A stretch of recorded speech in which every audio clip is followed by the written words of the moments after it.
On to the next session, which is going to be time-bound. And we have on the expert panel Dr. RDR. He comes from the third row to the first row. No, it's 12 o'clock. We learn a lot from you. Dr. Narendran, Dr. Unni Krishnan, Dr. Pradeep Swaroop, Dr. Subhashish Nag, Dr. Guru Prasad. I invite all of you to come and sit in the first row. Dr. GP93 would be joining us a little later after his talk, which he is giving elsewhere. Dr. Kamal Kapoor had some injury, so he's unable to get up. So we will be talking, Dr. Kaushik would take the call, and whenever Dr. GP93 joins us, he would give his talk. And then Annaga would give her leadership talk. And after that, we will go on to the induction and the debate hour. So now I would like to introduce Dr. Kaushik Murli, who heads the Department of Ophthalmology in Shankara Eye Foundation based at Bangalore. And an extremely dynamic person. I mean, I feel proud to have such a leadership candidate amongst us, because there's so much of leadership pearls which he can actually teach all of us. Dr. Guru Prasad. So he is going to be talking on something very, very important to all of us: setting, tracking, and achieving targets, my template. Thank you so much, ma'am. So sitting through this morning, all of us are probably aspiring to grow like a Center for Sight or an eye foundation with the efficiency that an Arvind brings in, with the vibrancy of Dr. Mohan Raj, and with the value system of Dr. Harsha, and making sure that every woman in our organization is empowered like what Chitra ma'am spoke about. And then end of the day, you go back tomorrow and you're stuck saying that, what the hell do I do? Where do I even start? So it kind of becomes very critical to understand context and also understand what we want to do in the time frame that we have. And towards that, the devil is, of course, in the details. So this is a very famous quote by Philip Kotler that often gets misquoted, that says that the devil is in the details and only what gets measured gets done. But actually the quote says that only what gets measured gets managed. And often we can only manage the details that are in front of us, and invariably you don't have too much of a handle in getting things done. With that, as leaders in our own facility, in our own organization, we need to go back to what Spider-Man said: with great power comes great responsibility. And unless we are very clear about the responsibility that each one of us beholds, it is not fair to expect our staff or those who are working with us to take on that set of responsibility. So targets and goals are two words that probably I would be using very interchangeably. Setting goals, of course, helps us keep focused on what truly matters. And having a goal as a leader helps you have in view the bigger picture, not just what has to be done now, today or tomorrow or this week, but largely keeps you in a direction. So it gives you a kind of a compass in terms of what you want to achieve and what you would consider or qualify as a partial success or a failure. This setting targets and kind of achieving it, one, also helps you get motivated because you get a sense of fulfillment. And second, it keeps accountability in place. So you're very clear in terms of very transparent black and white metrics about what you expected, what got done, and what is the gap that is there. And any target, one, of course, as leaders at the organization, we have our business goals and we have our personal career goals. Honestly speaking, my personal career goals, I suck at it. So I will not even going to realm into that. But I'm going to stick for the context of this discussion largely in terms of the business goals that we as professionals would have at our workplace. So the first thing to get started off is having that sense of purpose. So it starts with you visioning. So as an individual, you could do it as a dream board where you just put random pictures about what you think you want to do in the next 20, 30 odd years. Or second is to look at a larger visioning where you try to understand, saying that why do you think you even exist? So it is the question of those 5 whys of what drives you that will bring you down to that little thing of saying that what is it that you intend to accomplish in the next several years. Against that, you also cannot be in the dream world of daydream of utopian state of saying, oh, I want to be the best ophthalmologist in the world. But you need to break it down into what your actual objectives are and how you're going to actually reach it. So that is more immediate, that focuses on the today and how you're going to achieve it. That qualifies as your mission statement. So whatever be the scale of operations that you're in, you could be an employee in an organization, but please have your own vision and mission statement, so to speak. Here I'm sharing the vision and mission statement of Shankara, where our vision is to work towards freedom from preventable and curable blindness. So that's like a motherhood dream that our founder had when he started the organization. And our mission of what we want to do on a day-to-day basis is to provide unmatched eye care with a service oriented team. So that's very clear, saying that what on a day to day basis we expect all our employees to do. The second step, once you've done the vision and mission, is yes, you know what you want to do now, you know where you want to be, is to analyze what we would typically do as a SWOT analysis. The SWOT or a SWOT looks at your strength, weakness, opportunity, and challenges. So again, we've been doing this every 4 to 5 years at our organization, and this is part of the SWOT that we did in 2021. Looking at our next 5 year kind of a thing. So in our strength, we said our ethical brand positioning is very good. All our hospitals being accredited is a strength. We have a very clear vision. Our infrastructure is good. Our gift of vision, which is our doorstep to doorstep outreach program, and probably one of the largest structured such programs, is our big strength. Our geographic spread is today working as our strength. And then we looked at various opportunities and challenges. Then it doesn't just stop there. You need to do some kind of a risk analysis. So you've looked at the opportunities. What are the risks that you will not achieve it? Same thing with your strength. What are the risks that your strength will disappear tomorrow? When you look at the threats, how much are you at risk of that threat actually coming to real? And once you list it out, you can't work on every risk. So you have to be a little realistic about it. So you again classify it in terms of probability of it being low, medium, high. You look at the impact that it will have on your organization, and then you look at how you're going to prioritize it. So anything that has 2 or 3 reds, when you're classified as that's high, definitely requires some action to be taken. And next level, you start thinking or ideating, saying that how can I actually mitigate this risk, or if there is an opportunity there, how do you actually build on it? That then gets broken out in individual tasks, which could be time bound, saying that okay, my eventual dream is to like create a path breaking innovation in the next 5 years, which could be process, product, or technology. Towards that, we said that okay, we need to set up an innovation center, we need to set up a corpus for innovation, we need to source funding, we need to look at a criteria for how we want to establish. So we looked at teleophthalmology and vision center. So you break that down into specific tasks that you can actually achieve or gun for in that 1 year towards that larger goal that you have towards achieving that objective. So again, going back to what we are looking at, we looked at Shankara. Our vision and mission was very clear. We said that we want to be able to do about 3 lakh eye surgeries for the underprivileged year on year by 2022, use innovations for us to be recognized as a leader, and maintain the culture and ethos that the movement was founded by our founders. Then we broke it down into individual vertical areas and said that what are the things that we want to do. So again, at research development, we said we want a path breaking innovation and we need to set up a corpus. So that kind of gives you very clear clarity in terms of directionally where you want to go. And as leaders, once you have this as a mandate, you need to set up goals. So when I say setting up goals, it's not the typical New Year resolution. So most of my personal goals are to like our New Year resolutions, where we say, oh, I want to become fit, I want to lose 10 kgs of weight, and you don't do anything about it. But rather, you need to look at what are defined as SMART goals. So SMART goals are something that is specific, that is measurable, that is achievable. It is not a dream, but it is something that you think it can be. It can be a stretch, and it should be relevant to your vision and mission. So it cannot be a goal that you picked off the cuff. So listening to all these luminaries today, you can't go back and start picking on goals that are completely unconnected to what you want to achieve.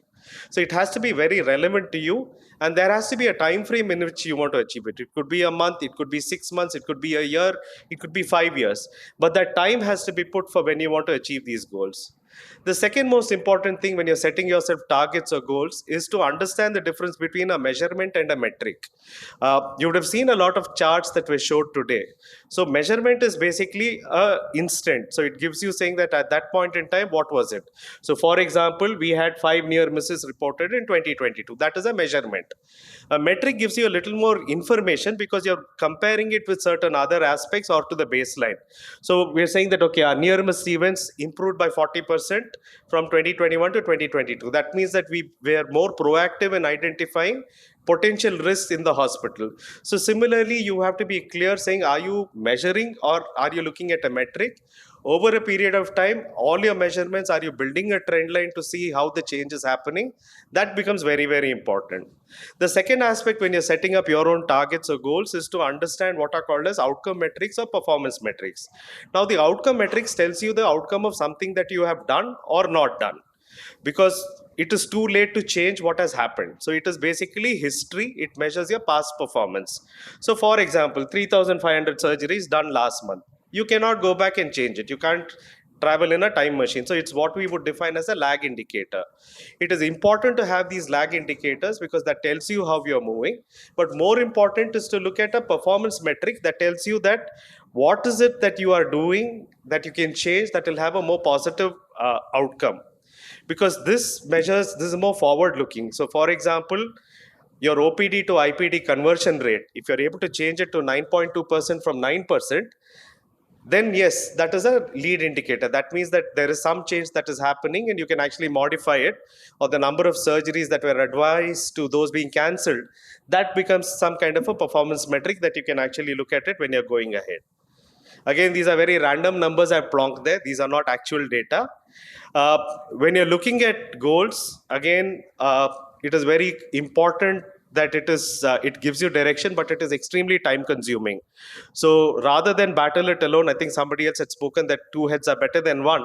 Involve your staff, your peers who are there, because they can not only give you essential data that you may not be aware of. You can say that I want my patient seen in 30 minutes. They may tell you, doctor, it's not possible.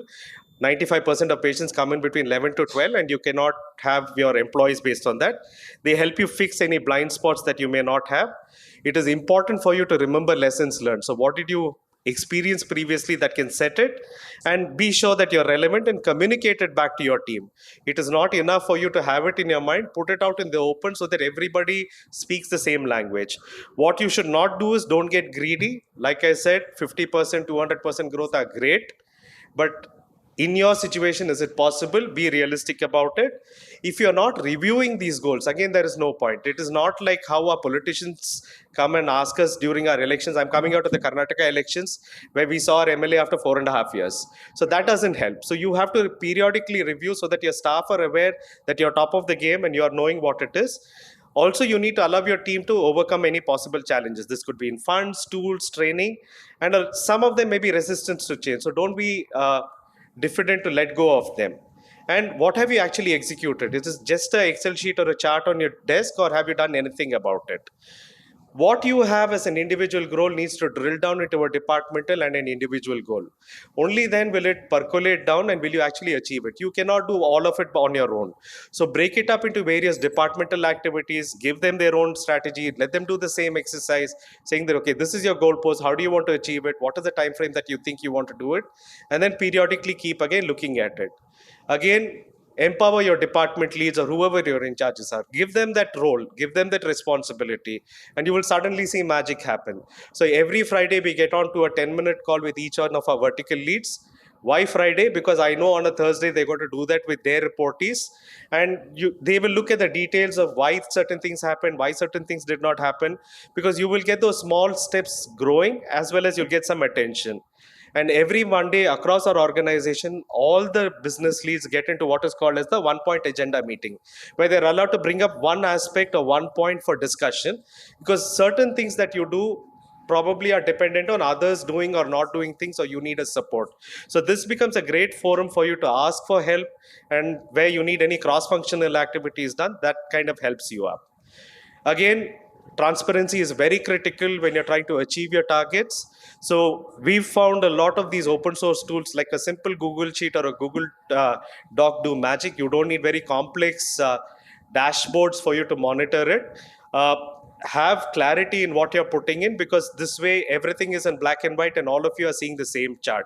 So what we do is we have something, a Google chart like this, where we break it up into what are the activities that are expected to be done, what are the targets that they had, and every week what the minutes were in terms of what we achieved and what we promised we would do in the subsequent week. And that goes like a dynamic sheet that we retain that is working.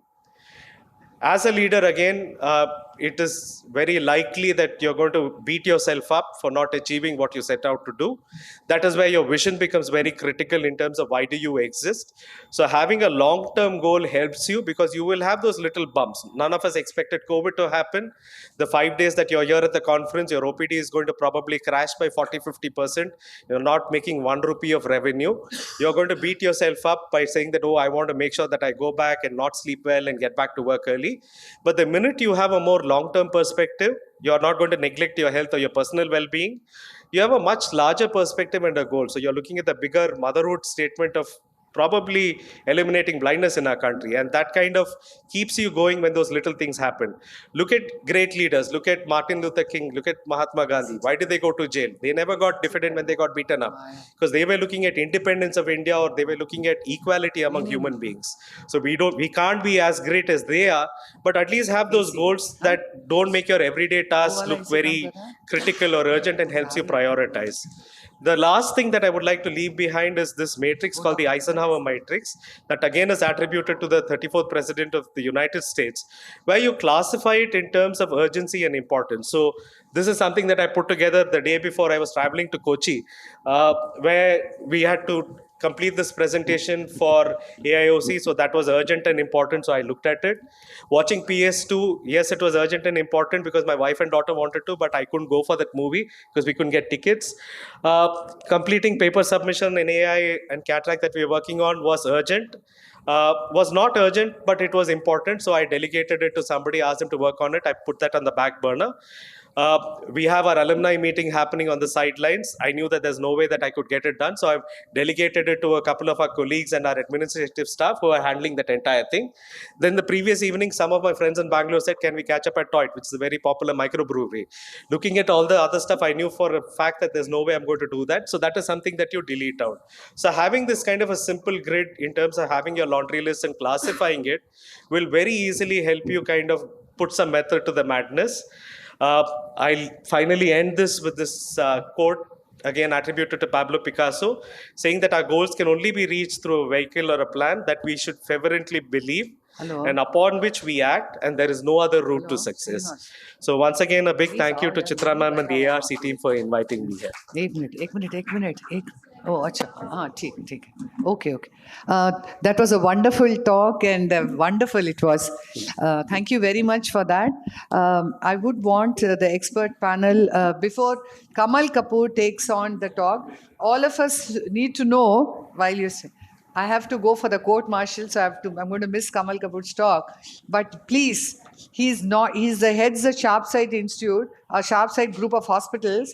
He had an injury today and he has messaged me that he cannot come. But limping, he has come to give a talk to you all. So let's all give him a big clap, and please, let's all learn from him.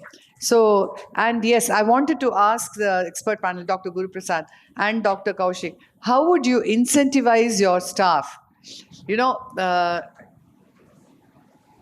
plan, can't be said in few minutes, or... No, ma'am, not everything is monetary. monetary. So when we have an infection-free month, we cut a cake together. Yeah. So you have to celebrate. Yeah. That's very key to that. Yeah. Some of these, yes, we do link it to a variable pay. So there are key result areas that we expect every team member to achieve. Yeah. Again, the key result area is not just linked to your income expenditure, but some of it is linked to, say, safety, governance, those aspects also. So you need to kind of drill it out and work it. Kamal Kapoor, he's in the session. You are in the next session. Okay, right. Okay, thank you, Dr. Kaushik. And Dr. Rashmin, you could come and sit in the front.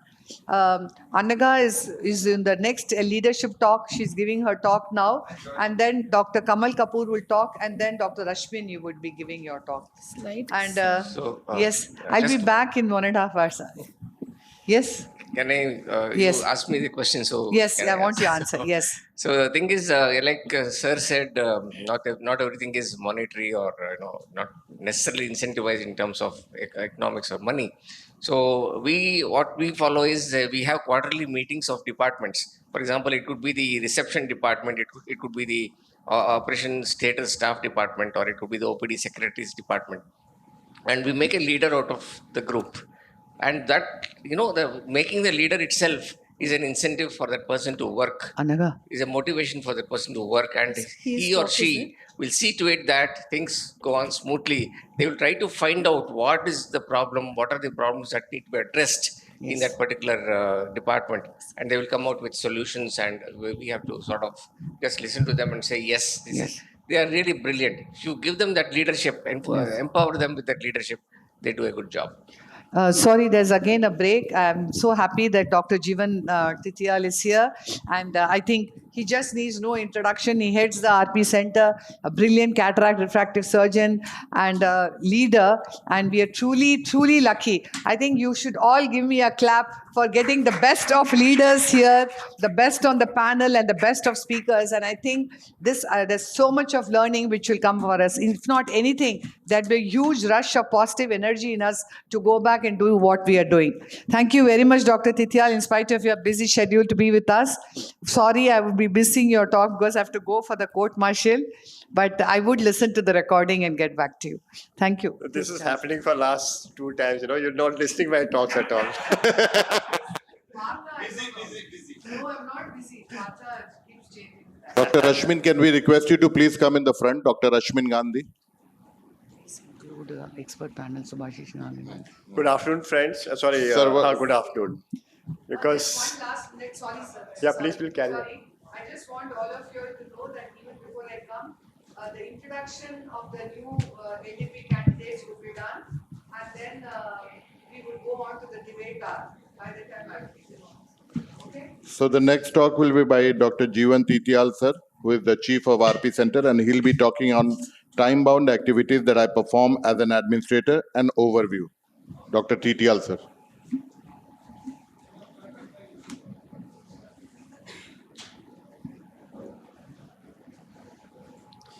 I don't know what to talk about this. This is something totally different talk which I've never made in life.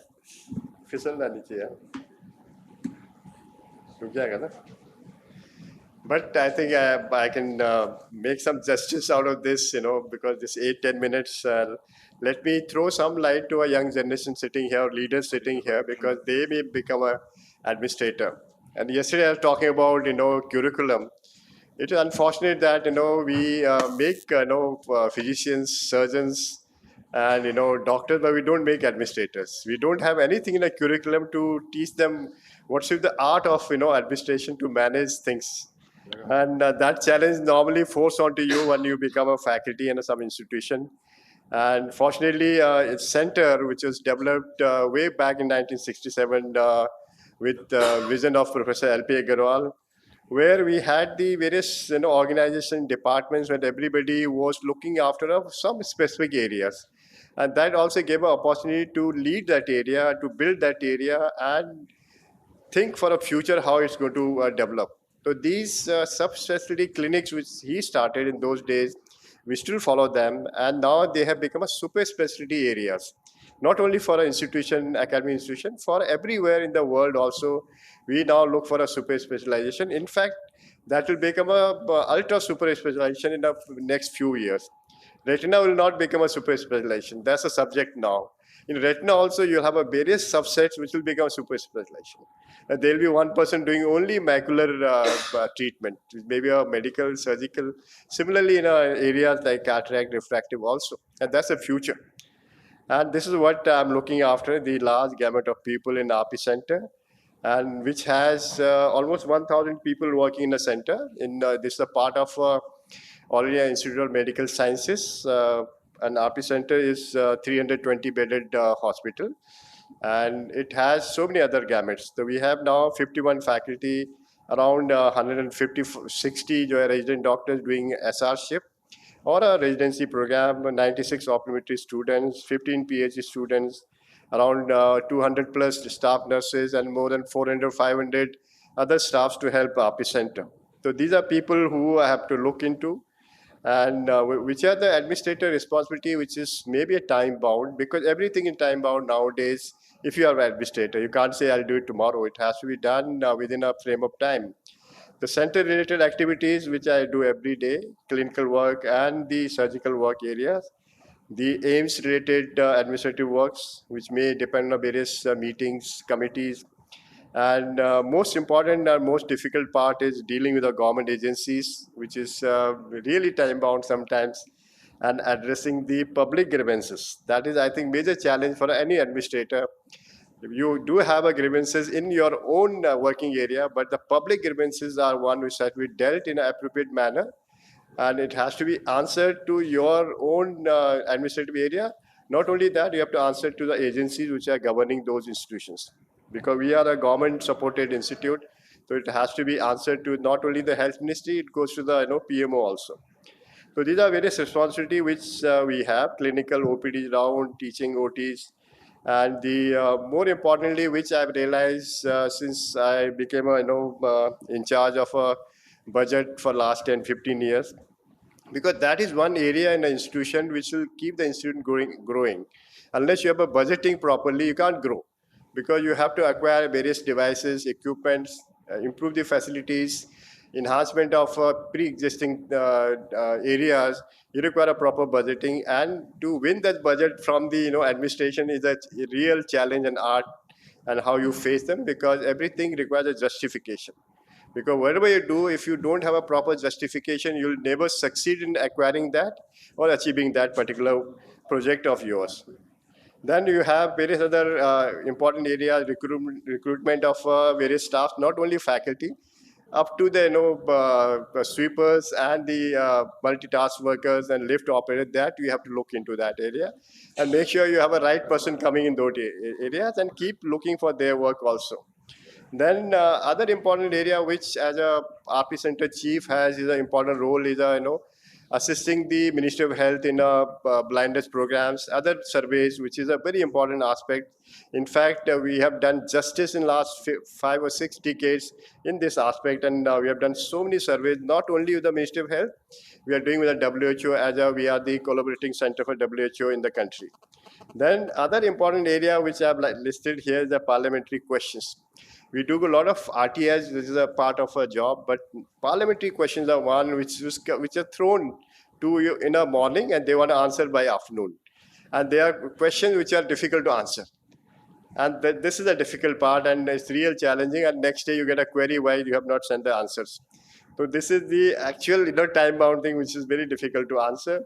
RTIs we do have to answer, because we come under the government institution. So you're part of RTI answering, and sometimes there'll be very, very silly questions which will be difficult to answer. Although sometimes they may be very important RTIs which will change the concept of a person who has put a RTI, but concept from the administration also change everything also. So I would request people listening here, they should look into a government sector RTIs in a manner. Don't think they're going to pull you by RTI. Think what mistakes, what improper things we are doing, or what positive thing we are doing, and how we can improve. That is a good area to look into these areas. So all these areas are time bound, and which has to be managed in a proper time. For that, I think as a single person handling as a chief or a director, you require a proper staff to support you. So you have to plan them, delegate your duties to other people, prioritize troubleshooting, and support your team. That is the most important thing. Let's look into a OPD or other area which is handled in RP Center. So under me, I have a medical superintendent in RP Center. AIMS being such a large organization, there are only 2 medical superintendents, one for our entire AIMS, one for RP Center. In that way, it makes things simpler. So they are all answerable to me, and we can always sit down and discuss. For every area, I have made a faculty in charge. So they look into these areas, and they keep taking rounds. OT, we have a separate OT in charge. Similarly, for other clinical works, we have a different in charge for these setups. The ultimate responsibility, whatever is done by people, goes to the highest person. If something goes wrong, it may not be answerable by those people, but ultimate answer is to be done by the person who is in charge. and that responsibility you have to take. That means the mistake done by the junior most person goes to the senior most person. So it is a huge responsibility, especially if you have you're working in a city like Delhi, which is a capital city. A lot of bureaucrats, politicians, they approach AIMS, and over that you have VIPs, and over there you have a super VIP, we call BBIPs, where they no time. They might come in the middle of a night and you have to be there, and they might call you in a non-working day, you have to be there. So that's a challenge we always face. Apart from that, being a clinician and teacher, I have to take my responsibility for that area also. Take classes for all categories of students, right from the resident doctors to undergraduates, BSc students, and the PhD classes in these areas. And more importantly, I love taking a rounds, which I do twice a week. And that's a clinical round of my unit where entire team of my resident doctors are there and faculty group is there. And there what we actually inculcate the teaching, the lessons, knowledge to younger generation to become that. Budgeting I talked about, because of good budgeting to AIMS, we could acquire equipments, instruments, infrastructure. Now, today, I think there are few institutions who can compete or compare themselves with the good private institutions.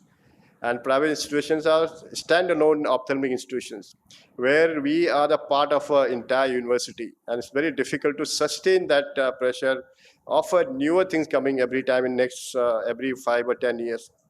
This is our patient load we see every day. Our OPDs are around 2,000 plus every day, and we do around 150 surgery per day. So, despite that huge manpower, our effectivity is not that much. If you look into 1,000 people in a center, we are not producing the outcome-wise the manner which private sector would have done with that. They would have done at least tenfold than what we are doing in that manner in terms of a load-wise. But in terms of our teaching wise, we are doing much better than any other institution because we produce the best brains out of RP Center for the country, for the world.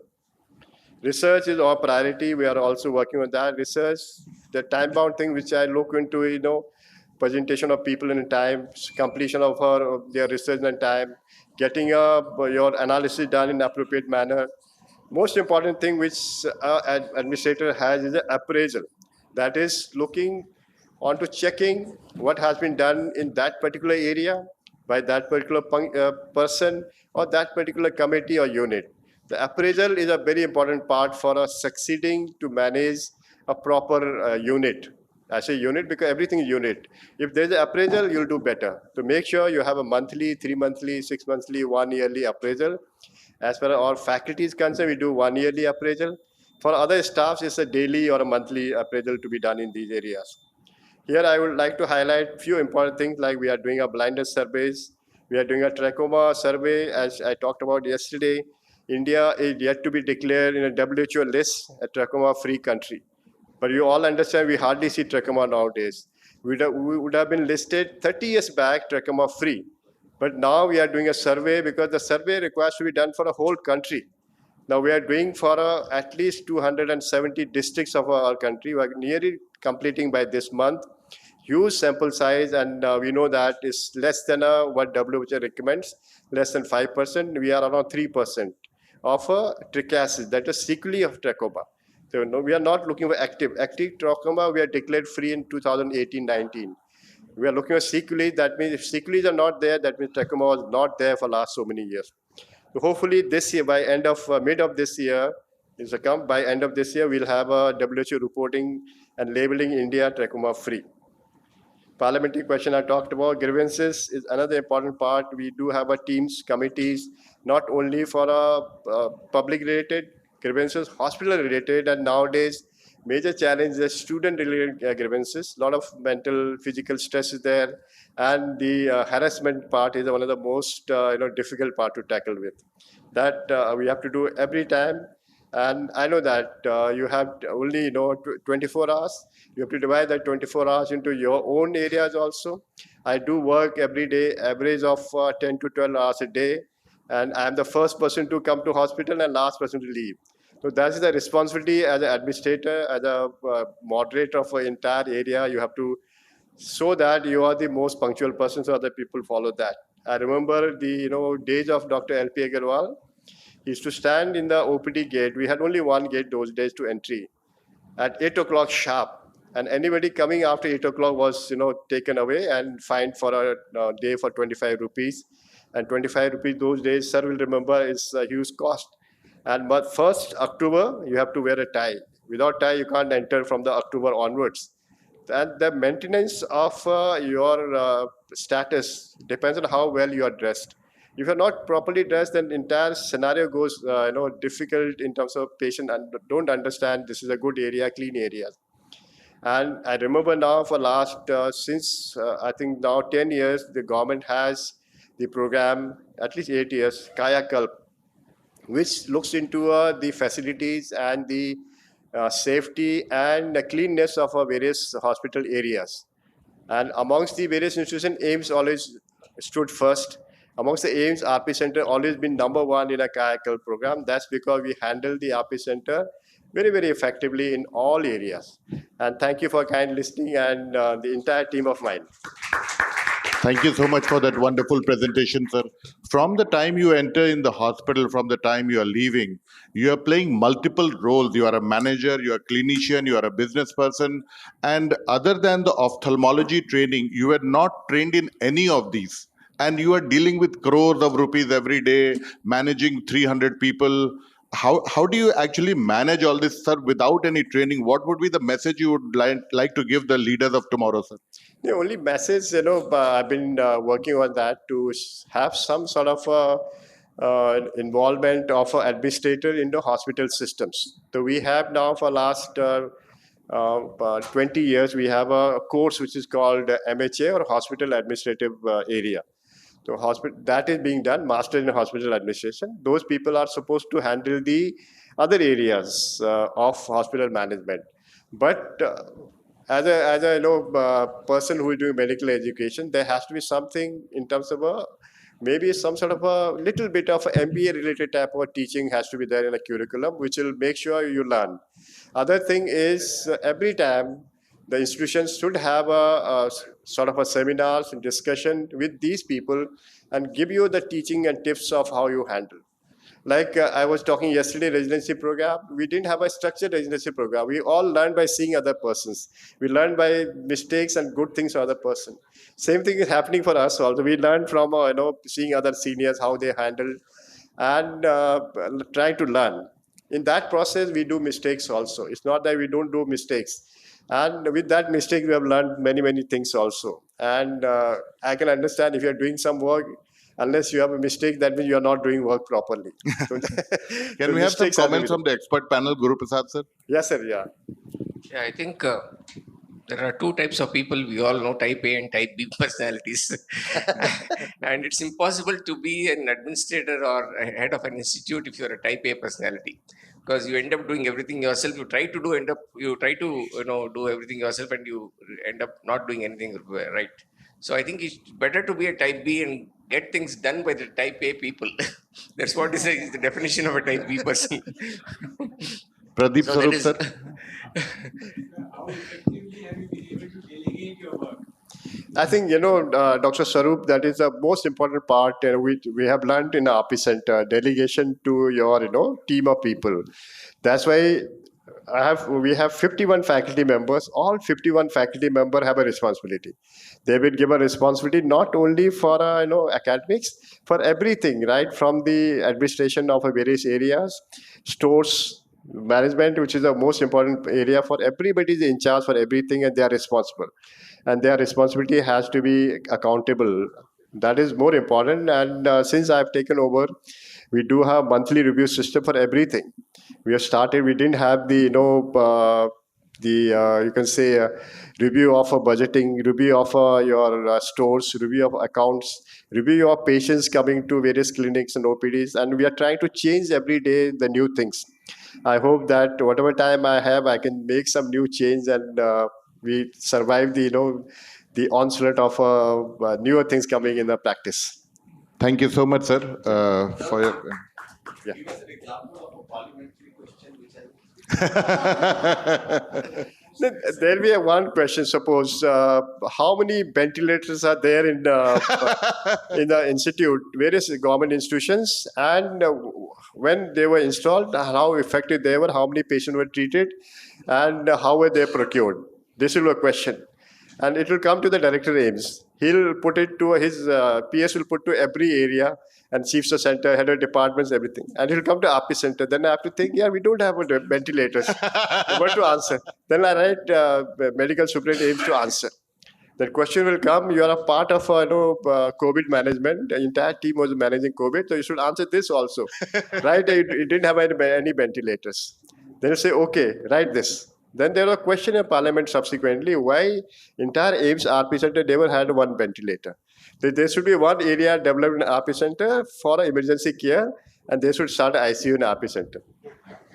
So that's a positive thing, also negative thing also. No, once we start an ICU in RP center, everybody will take a claim on that because that's an extra space for a people. And today, AIMS is so congested, you can't have an extra space. The people are fighting for the space. This is one example. Other examples are there, like suppose one person commits suicide in AIMS. The question will come, please, tell us how many students come from which area, which is the background, what has been done when they join, what are proper counseling done or not, who is in charge for this, and how many in last 10 years done this, and please answer effectively in 1 or 2 hours. So it's so difficult to answer these questions. I'm not going the other question which I can't disclose here. Thank you, sir. We'll move on to the next talk, please. Now we'll like to invite Dr. Kamal Kapoor, sir, who will be speaking on time-bound activities in OPD and IPD, my everyday business. Okay, thank you, sir. Thank you so much.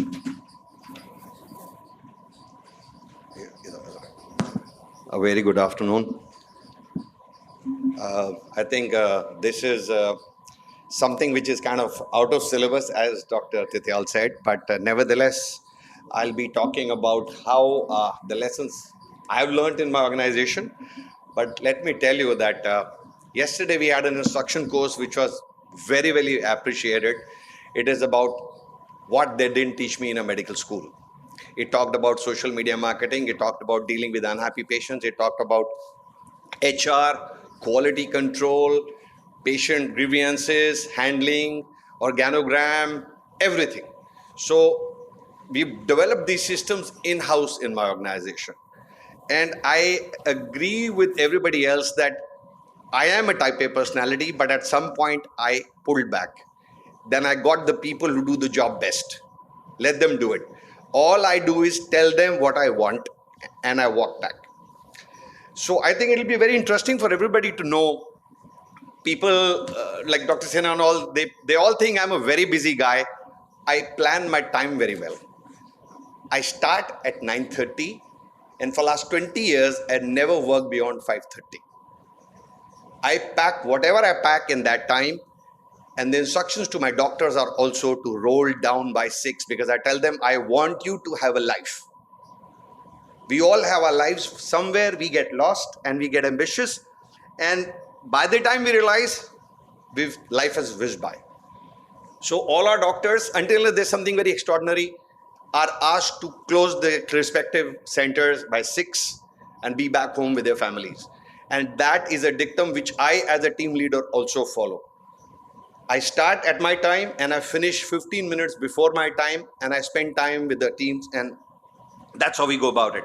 So Chapside, we actually started this journey a few years ago, but last 4-5 years, we've kind of structured the whole organization. We're moving fast. We have now 14 hospitals across the country.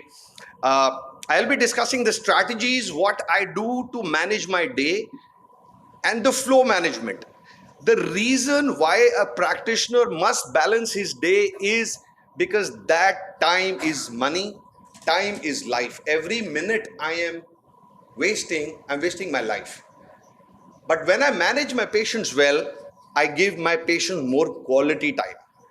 When I don't have more waiting, I have more happier patients. So we have these quality control managers who are doing regular evaluation of the patient experience. If you actually look up Google and see the ratings. 85,000 ratings of 4.9. That's no small joke. It takes a team to do that. I don't do it. I just tell the team, I want this. I want the patient out of the organization average 52 minutes. And I want it in next 2 months. Then the whole system starts changing. So we as leaders, if we cannot do it, we can think. And we can have people who come and do it. So my average daily working routine starts, as I said, 9:30 to 5:30. Work is finished, I go home. Average, I might be seeing 30 to 45 patients fluctuating up and down, 10 to 20 surgeries every day. I have time 20 minutes to 30 minutes for a morning huddle. Every day morning there is a huddle. Now huddle is like before a football match or a cricket match, everybody gets together, decides the strategy, is the same frequency, mental frequency, same energy, and then we start. Now this opens an opportunity to discuss a lot of issues in those 20 minutes. Somebody can say, yesterday sir, this happened, you were not there, we handled it, we think of the resolution. Somebody says, yesterday this patient came, he created this noise, he's going to come again. So the whole structure is planned that this guy is going to be coming up with this, he's angry or XYZ. So there is a structure. And then we decide the target for today. Okay, if these many patients or appointments are there, I want the appointments to be working like this. I want the optoms to be placed here. So each floor manager is doing his job. So one day before 6 o'clock, we have appointments given to all floor managers. How many appointments are for each doctor? How many anticipated footfalls per floor? So everything is timed. Now, how this happens is, because I've realized if you make the patient come in and out fast, and yet you are giving him the desired time, this patient is not going to go anywhere. You can give the patient very good treatment, but if he has to wait for 3 hours, 2 hours to talk to you for those 5 minutes, it's a bad visit. The moment he goes to another organization where he gets the same amount of time from the doctor, but it's efficacious, he's got a good experience, the chances are he probably will not come back to you again. So please do not underestimate time management. So I feel, I've realized when we reduce the patient waiting time, faster patient turnout. Now, faster patient turnout does not mean giving the patient less time. Faster patient turnout means keeping the patient in the center for less time. And that requires a team to do that. And that enhances the patient delight. So the moment we realized we started reducing our patient waiting times, our patient delight rating started going up. So that was a good indicator for us. So I feel once you are able to spend more time with the patient, you are adding to the real value for which the patient came to you. But if the patient has spent 1.5 hours in the system and you have just given him 3 minutes, he feels cheated. If he's spending time in a queue for his investigation and the reception desk at the front desk, so these things take a time. So Dr. Eugen Litvak says that, it's a science, patient flow management, and it eventually increases the patient experience. It starts with, do you have a parking availability? Because that's where the patient's mind starts working. The moment he's reached in front of your building, his timer has started. If he's spending 5-10 minutes trying to look for a parking, he's trying to park somewhere, he's got some relatives, old people with him, he first leaves them in the building, then goes to park the car, his timer is going on. So how do you look after that? Second is to have skilled trained staff who's been trained by you how to engage a patient if there is a waiting. So what we do is we have these PCTs, they're called patient caretakers. So when the patients are waiting, they go and have a conversation with them. One optom who's free will go and talk about general eye care, eye hygiene, diabetes and eye, just small things. So he's keeping the patients engaged. So if the waiting is increasing, the system takes over automatically. So the PCTs will keep shining torch in the patient's eye. Oh, you're getting dilated, another 10 minutes. So these things work. They're psychological things, they work. Software and data will go a large way to increase your flow. So how it happens in my organization is we have RFID card. Once a patient registers with me, he's given a ID card. If he enters the organization at the door, I have a kiosk sensor. The system knows that this old patient has walked in. So his file is already brought down from the server. It's ready at the reception. So all he needs to tell is what is he here for today. His all files, his old records, everything is retrieved. He's automatically given a queue printout. What is his number in the waiting for reception? So we'll see how it works. So after the registration, he goes to the optom. So there can be two things. If the patient in his last visit has been advised a test, He goes straight to the optom and optom does the test and sends him to me. Rather than the optom does a workup, waits for my turn and then send back. So the system takes over. If there are some investigations required for the next time, the software, I enter it in the software, it's given at the reception, the optom has a register. So the moment the patient enters, he's being charged for that investigation because last time he was told that next visit you have to do a OCT review, OCT macula. So he doesn't have to wait to see me before I send him back again. So we realized this knocks off 22 minutes of the patient's time. By the time the optom sees it begin, so how about he just goes to the optom, gets his basic vision, AR, NCT, OCT, and then he comes to me. So these things, they help. Then sometimes I review the patient, I may send the patient back to op and then he does the investigations. Then he goes to the counselors. The counselors again have a queue management system. The choice of the lens recommended by the doctor is already sitting on the counselor's desktop, and from there he works around. So we have appointment system which is working on an app. We have our own apps where the patient can take an appointment. There is an online appointment system.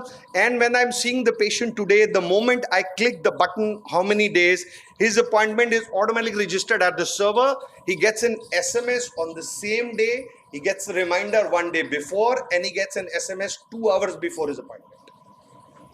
So this ensures the stickiness. If the patient has forgotten his appointment, he will get a reminder today for tomorrow. And in the morning again, 2 hours before that, your scheduled time is this. And each SMS says that this is your reporting time.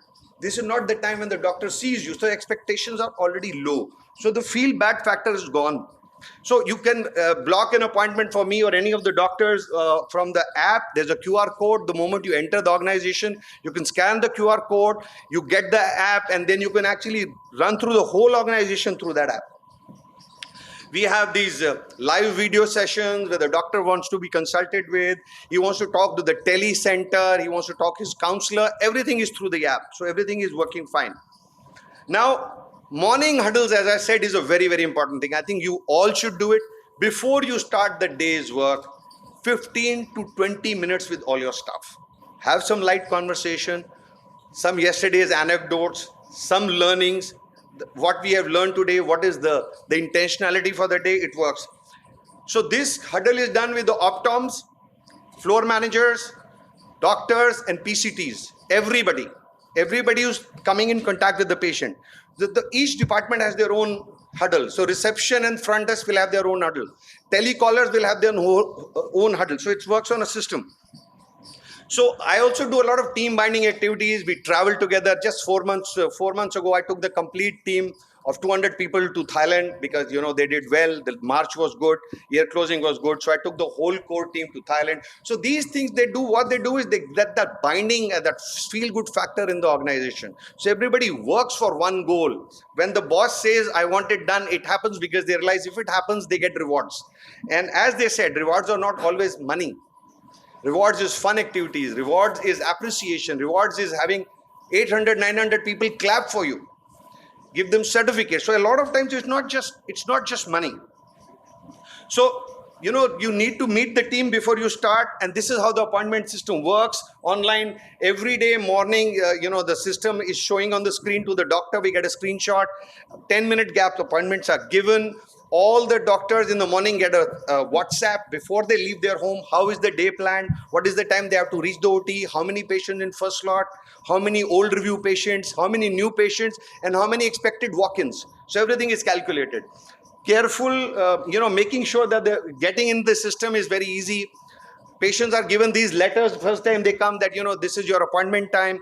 This is my RFID code kiosk. As you cross this kiosk, you just flash your card and your name is already there at the register. So you don't need to, somebody doesn't need to have to hunt your name. You're already there. You just say RFID code 92. My receptionist push 92, all your record comes. And she just gives you, okay, you're supposed to go to OCT today, or you're supposed to see Dr. Kamal today, or you're supposed to go to the optom today, whatever. Making sure the queues are well managed at your reception. There are different queue managers. There is a floor manager who's managing the queue. In case there is a deadlock here, somebody comes over and takes the other part of waiting away. So there you need active people who are taking care of that. Good display signs so the patient is not wasting time looking for the place. Everything is marked in 2 languages. Patient knows if he's been told to go to level C, Every place he goes, it tells them where is level C.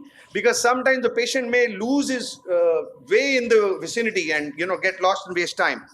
Parking is a very, very big point. While the patient is waiting, information is flowing through. They are running animation videos, information, Hindi commentary going on. Our PCT is talking to the patient. So the waiting time, even if it is there, it is not there for the patient. The patient is engaged during that time. Then we have this QR code system and the queue system. It's very unique. Nobody will know who comes before me, because a lot of times we all face it. There is some known to or a VIP you need to call in early, and then there is a fight. So this is a coded system. Nobody knows who's come before. It just goes random, F15, N56 at random. So nobody can pick out who came in first. Because a lot of times we've had these fights. Patient would say, oh, I came in first, I came in first. So when the signal goes green, which means you are ready to go to this room, nobody knows who's first, who's last, because there are different receptions for registration. So nobody knows that. So this is when it starts, when the doctor has seen those patients, they are red, and the next in queue is the one in green. So EMR, this is what the doctor's profile looks in. If the patient has been waiting for long, the signs start getting red. So these, what you see, waiting time is being displayed 42 minutes. So the moment the clock hits 50 minutes, the sign starts flashing. So the doctor knows he's going slow. And those signs which you see on the left corner, first two are signs for handicapped or disabled or very old patients. So they will be your priority. So when something you see on the left as red means this is a sign for me. There's a patient in a wheelchair. There's a very old patient. There's a patient who's handicapped. So then you bypass them in the system. So the patient's experience is that the system realizes my handicap. Patient realizes that I'm an old debilitated man and they're taking me out of turn. So these things really work. So they are red flags. You don't need to read the whole file. If anything is out of normal, the things will start flashing in red. Vision is down than the last time, red. Pressure is higher than 19, red. So the doctor doesn't need to spend time on the desktop screen. So everything I've done very thoughtfully, worked on it. So EMR filling, records, clinical findings, automatically you put a diagnosis, GVP is typed. So the doctor doesn't have to type the GVP. Suppose I've written a hypermature cataract, it automatically says may require B scan, guarded visual prognosis due to no view of retina. So it saves so much of time. It's simple. You just need to tell your coder what you want, but you need to be clear what you want. So this is how the doctor flows. Everything is there at the touch of the screen. This is the waiting time. So the ones which are green are being seen. Now suppose I've dilated a patient. There's a thing, DLT, you click it, it becomes green. So after 20 minutes, it becomes pink. After 30 minutes, it's red, which means now you click on it and your QR code will call that patient in. So the patient is not unnecessarily waiting out with eyes closed. My screen is telling me I need to call this patient in because I have dilated him 30 minutes ago. That's it. I think. So this is very important. Engaging the staff. So once a month, staff induction training with skill enhancement, quality managers, doctors training, discussion, mentoring. This is all a part of my day. We do this regularly. So this is me and my partner. Thank you. Thank you so much, sir, for that wonderful talk. Even after your fall and the pain that you were in, you presented so well. Expert panel, Guru Prasad, sir, you would like to give any comments, sir, about time? This is our own software we made 5 years ago. I'll give you the contact of the guy who's made it for me. Now he's selling it at a premium. जब मैंने बनवाया तो बहुत सस्ता दे रहा था. But this has become a foolproof thing. There's so much of effort which has gone into this. I think waiting time is the bane of every high volume center. I think that is one thing we have all to concentrate on, how to reduce the waiting time. And he has given us excellent tips on how to do that. Engaging these patients while waiting, I think this is an extremely important point. If there are 5 people on that side of the reception, there should be 10 people outside the reception who can manage the queue, who can manage to give information to the patients. I think communication is very, very important. You can't just tell the patient to go and sit and wait. You have to keep on meeting the patient every 5 minutes, every 10 minutes, and telling that there is, there is some delay, or there is, you will be called after 5-10 minutes, and so on. And that is the best way to keep the patient engaged and the information that you give is extremely important. I think moving executives and counselors have a big role to play in reducing the waiting time and also keeping the satisfaction high. Dr. Chaudhary, How sir, do you can you take, please put your laptop on? How do you take patient feedback? So we have a system where my PCTs, the patient caretakers, the ones who are putting the eye drops, when the patient is about to leave, at the exit, they request the patient to, go to their Google or something and give a feedback. If it's a negative feedback, the manager is called in. Immediately, the floor manager is called in. It is dogged. So we take a CAPA report, create a curative action taken and preventive action taken. So suppose the patient has complained for something, there will be an action taken report. The manager has to dock it. It has to be reported to me every Saturday. So in the Saturday, last one Saturday, whatever good criticism, bad criticism we've got, we look at it, and then a report is prepared by the quality manager that what has he done that it will not happen again. So that's what I said. They never taught us these things in medical college. We had a session on this yesterday, instruction course, 1.5 hours, just this, how to do this. Thank you. We would now like to invite Dr. Sanjay Chaudhary, sir, who will be speaking on marketing, my activities, and my way of doing. Sir's talk was earlier in the day, but because he had an instruction course, so he was not able to present. So we are rescheduling his talk over here.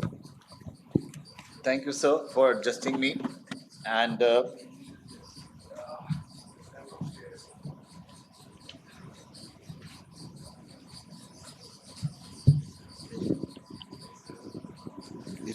so I belong to a time when marketing was not considered a very good thing for doctors. And still, some of us who marketed did do well. Thank you.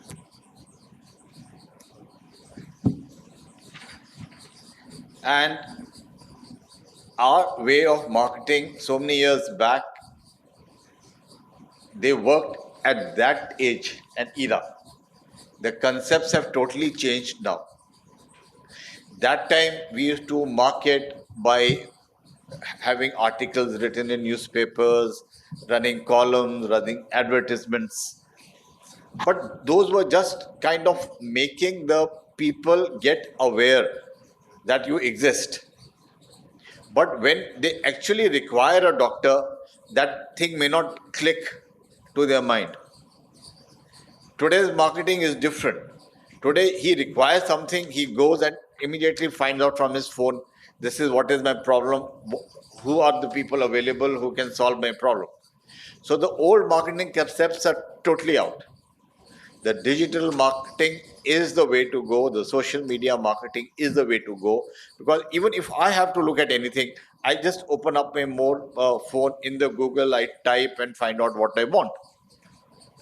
Even a 65-year-old person or a 70-year person now knows how to handle Google and find out what he wants. So the concepts are totally different. These marketing concepts are understood better by the younger people. So the young ophthalmologists understand and do it better. We seniors who have come up from that background where we did a different kind of marketing, we are adjusting to the new code. So my son is a YouTuber. He has over 1 million followers in ophthalmology itself. And I believe now probably the patients and the ophthalmologist know him better than they know me. So he is Rahil Chaudhary. Maybe some of you must be knowing him, at least by name. So digital marketing, how do you get that edge instantly? Now, when you talk about refractive marketing, we are marketing to the young people and they understand only digital. So there's no point in spending your resources anywhere else. Millennials are smart. They have a short memory. They are so much on the phone. They are flipping away every few seconds from one to another thing, to another thing, to another thing. Their attention time is very limited. You have to catch them in that 20 seconds or 10 seconds, they're onto that page. And if it interests them, otherwise, again, down, next. not again down, again down, again down, again down. That is what you see everybody. You go to the airport, you go to anywhere. They're all on this down, down, down, down, down, down. It's a very typical picture all over the country, all over the world, I think. Right? So how do we market it to them? The step one is show that you exist. And step two is convince them that you are the best and why they should choose you over others, right? Everything is all around this. The challenge is all this has to happen while they're still sitting on their mobiles and their attention span is very short and they're trying to take a decision in that little time.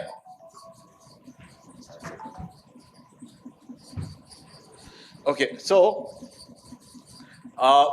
Google is what we are looking at. 80% of the traffic goes to the top 10 to 20% of the people who are strongly into this. They have a reputation and they are into digital marketing.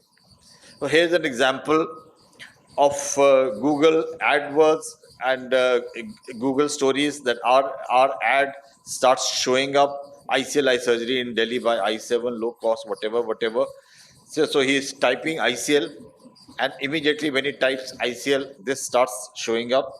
So of course you cannot do it. It's not all that simple. You need a team. We have a team of about 12, 13 people who are working into it. It's not that, okay, I do myself, sit on it and do it. It's not, there's so much of competition now. There's so much of competition. You really have to get organized into digital marketing. And it's getting very expensive. Google local business shows who is the best in your area. So you can define areas around your center. You can also define that if somebody in that area is going to a competitor center, it will immediately show up in your mobile, and you can the people start sending messages that we offer you this, we offer you that. These are all also possible. You can earmark those areas.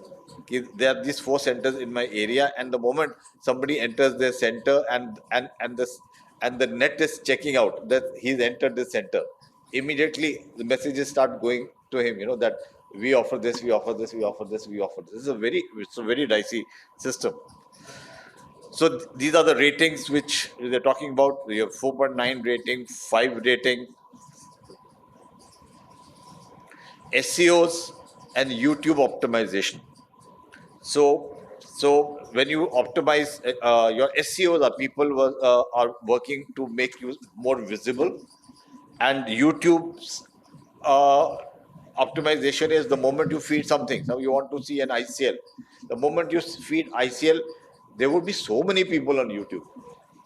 How do you ensure that your name comes up? That is where this SEO works. And they keep putting articles, they keep putting something all the time, so that the Google understands that this is a very active organization, and that is why it takes your name over. Remarketing is that a refractive decision. It's not that you've done it once. It is made over a period of 20 to 50 days. A person has thought about it, मैं कराऊंगा. उसने एक बारी गया, he's looked up LASIK and he was studying LASIK. Now the message has reached you that this guy is looking for LASIK, and then the remarketing process starts. So be it Facebook, Instagram, or Google, you'll start getting ads about LASIK. So he suddenly wonder कि ये suddenly मेरे पास इतने सारे ads कहाँ से शुरू हो गए LASIK के? मैंने तो एक ही बारी नेट पे जाके LASIK पढ़ा था. So that process starts immediately.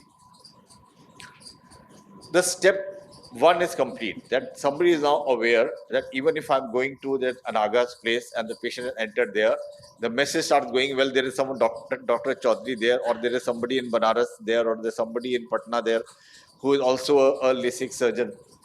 And he offers these facilities. If you want, you could be interested, you could contact him, whatever. So you can just tap a patient the moment he has entered any facility and start marketing. Once you're marketing and he knows that you exist, now is the step 2 to convince that why you are the best and why they should choose you over others. So now the step 1 becomes more targeted. Now, So you have to build up a trust with the patient. For the patient, everybody is new. He does not know. He's just trying to read the net and understand who is the best. And that is how you have to build up his trust. And trust, even if you go to a restaurant, your kids may say, पापा इसका तो rating बहुत पोर है, इसका तो 3 की rating है, उस रेस्टोरेंट की रेटिंग तो 4.5 है.